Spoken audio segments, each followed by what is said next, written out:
الله саломат برکت کنه. бошед. استاد همی شما گفتین که مثال عمره زیاد نروین، مثال دیگر کارا بکنین.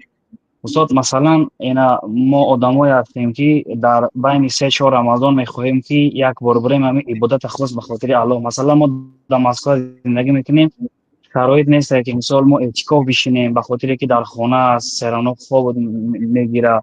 به همین خاطر ما میخواهیم که رمضان بریم دهه اخیر در رمضان و در عمره بگذرانیم.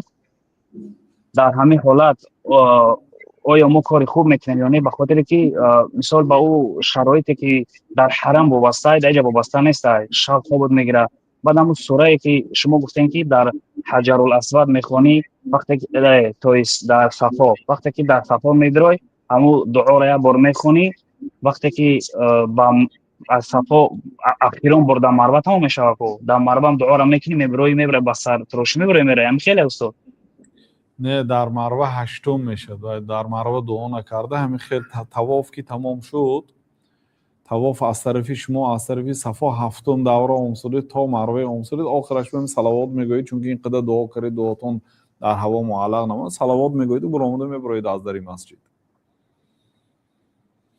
همون دعا را گفتن که یک بار در صفا یا در مروه امورا میبخشید، کم ترک نفهمیدیم. امورا یک بار در صفا میکنی، رفتی به مروه هم دعا را میکنی، بعد با میره صفا میره مروه، آخرون در مروه تمام میکنی میبروی میره. همیتا وقتی صفا آمدید رو به قبله میبیارید و دستای برداشته لا اله الا الله وحده لا شريك له له الملك وله الحمد وهو على كل شيء قدير لا اله الا الله وحده انجز وعده ونصر عبده وهزم الاحزاب وحده. یک مرتبه گفتید میکن دعا میکنید، چیزی که حاجت داشته باشه دعا میکنید.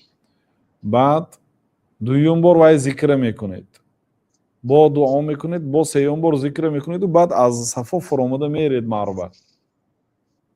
در مروه هم عینا همین کارا تکرار میکنید، 7 بار تکرار میکنید. یعنی از صفا شروع میکنید، با در مروه تمام میشد، لیکن آخرین دعا در صفا میشد. بله.